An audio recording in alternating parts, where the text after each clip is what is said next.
iniciais, o contraditório ele é mais mitigado, o sistema recursal é mais célere e o procedimento, pelo menos foi assim que sua criação o motivou, ele é ainda mais enxuto do que o procedimento sumário. Agora, se você não tiver bem provado, bem municiado, você realmente vai precisar de um procedimento um pouco maior, então você vai buscar o procedimento comum sumário. Isso vai depender muito das características, das provas, dos fatos que o seu cliente trouxer para você. Tudo bem? Próxima questão. Professor, qual a diferença entre a cobrança de condomínio pelo rito sumário e pela via executiva? Muito boa questão. E aqui nós temos que tomar cuidado com o que eu vou explicar para vocês. Se você abrir hoje o artigo 2752, a linha B do CPC, você vai verificar que a cobrança de condomínio segue o rito sumário. Contudo, o artigo 585, inciso 5 do CPC, diz que é título executivo o contrato de locação para você cobrar encargos de condomínio. E a grande questão que se formula é a seguinte: afinal, se condomínio é título executivo, para que eu vou entrar com uma ação de rito sumário?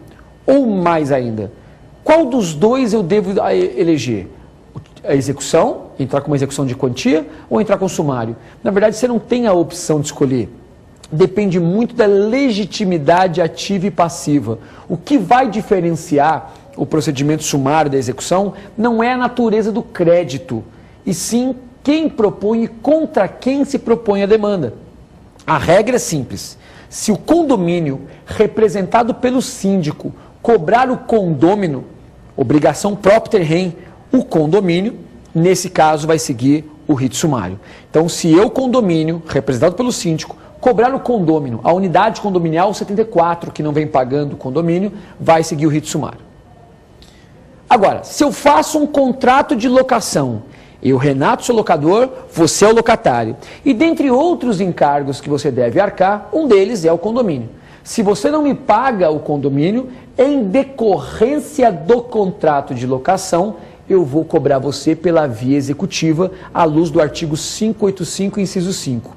Então vejam, não se pode cobrar por execução o condomínio ao condômino, porque a obrigação ali é propter rem.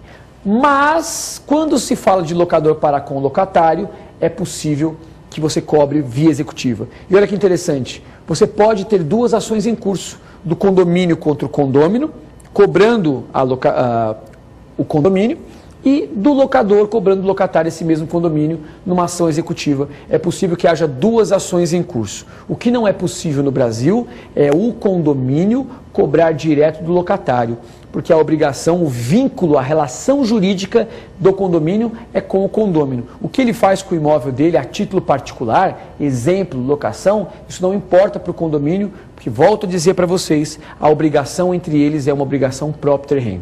Então, eu, locador, eu posso alugar para alguém, que pode sublocar para um terceiro, que pode sublocar para um quarto, para um X, enfim, não importa para quem ele subloca. O que importa para o condomínio é receber o condomínio do proprietário. Tá ok? Então essa questão, cuidado com essa diferença entre execução e procedimento sumário, para vocês não se equivocarem. Vamos aí à próxima pergunta. Professor, é possível denunciar a lide? Muito bem, nós vimos a questão do procedimento sumário e nós lemos o artigo 280 aqui no programa e vimos que no procedimento sumário não cabe ação declaratória acidental nem intervenção de terceiros, salvo a assistência, o recurso de terceiro prejudicado e a intervenção fundada em contrato de seguro. Onde eu quero chegar com essa explicação? Eu quero dizer para vocês que no rito sumário não cabe, em regra, intervenção de terceiros. Não cabe, portanto, oposição, não cabe nomeação autoria, não cabe chamamento ao processo e a denúncia e a assistência cabe, já está a lista expressamente estabelecida. Agora, a lei usa a locução intervenção fundada em contrato de seguro. Esse caso, nós temos que entendê-lo no tempo e no espaço. A denúncia da lide, prevista no artigo 70, tem três situações. Nós temos três hipóteses de cabimento de denunciação da lide no Brasil. A primeira hipótese são os casos de evicção. A segunda hipótese são os casos de posse indireta. E a terceira hipótese, que são os casos de lei ou contrato decorrentes de seguro, por exemplo. Somente esta hipótese do artigo 70, inciso 3, autoriza-se a denunciação da lide. Então tome cuidado com o que eu vou falar agora. Se perguntarem para você num concurso ou num exame de ordem se é cabível denunciação da lide no rito sumário, a resposta geral é não, não cabe, porque o artigo 280 expressamente proíbe o cabimento de intervenções de terceiro, salvo aquelas ali enumeradas. Mas uma das situações permitidas na denunciação da lide cabe no rito sumário, que é o artigo 70, inciso 3. Então, por uma comodidade prática, como eu falei para vocês, para evitar que aquele que é demandado numa ação de acidente de carro pelo rito sumário, e o rito sumário é quem tem a previsão deste tipo de causa, evidente que eu posso denunciar a lide.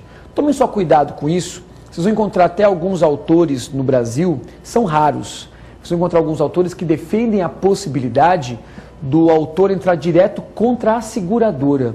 Só a título de curiosidade, existe até um enunciado do FONAGE que autoriza, por exemplo, a vítima do acidente cobrar da seguradora. Afinal, se a seguradora, que no final das contas que vai pagar tudo, porque se eu demando contra um réu e o réu denuncia a seguradora, como é que a sentença vai funcionar? O réu paga ao autor, a seguradora paga ao réu. Para evitar esse caminho todo, a seguradora já despende seu dinheiro e já paga ao autor. E aí você me pergunta, mas isso é possível? Isso é possível. Só que o que não deveria ser possível no Brasil, infelizmente, é autorizar que o autor cobre direto da seguradora.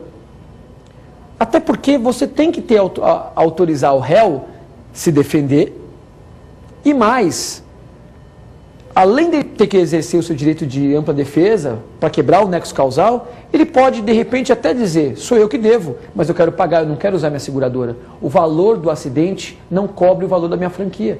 Então eu posso querer, quantas vezes você já teve um acidente que o valor, enfim, raspou a lataria do carro, um para-choque, falou, não vale a pena eu acionar a seguradora, o valor da franquia é muito mais alto.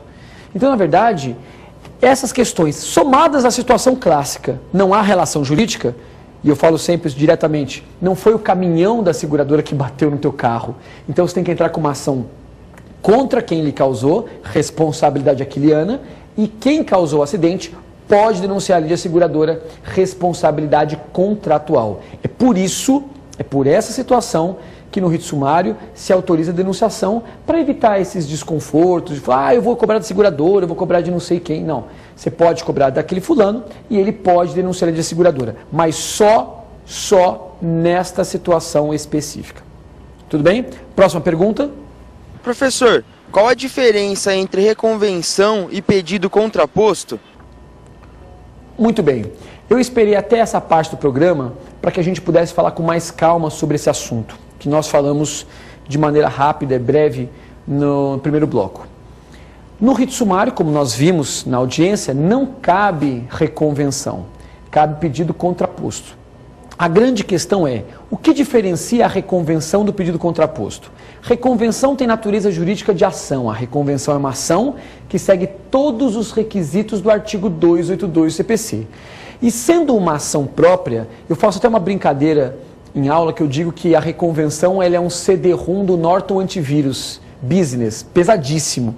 E o rito sumário ele é um Pentium 2. Se eu colocar um CD-ROM do Norton Antivírus Business num Pentium 2, vai travar o rito sumário. Então, na verdade, a burocracia de uma reconvenção, que é uma ação incidental, é incompatível com a celeridade do procedimento sumário. Então, o que acontece na prática? O procedimento sumário não autoriza a reconvenção. Mas aí nós temos uma situação clássica.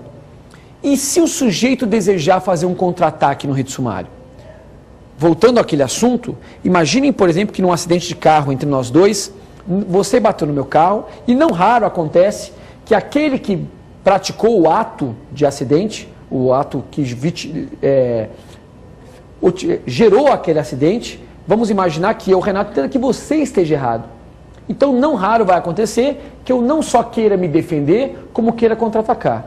Não se autorizando a reconvenção no judiciário, eu, Renato, seria obrigado a entrar com uma nova ação contra você no judiciário. Me defendo da sua, para poder elidir a tua pretensão e cobro de uma outra causa. Alguém fala, mas eu vou criar duas ações no judiciário, Então o legislador, de maneira esperta, de maneira correta,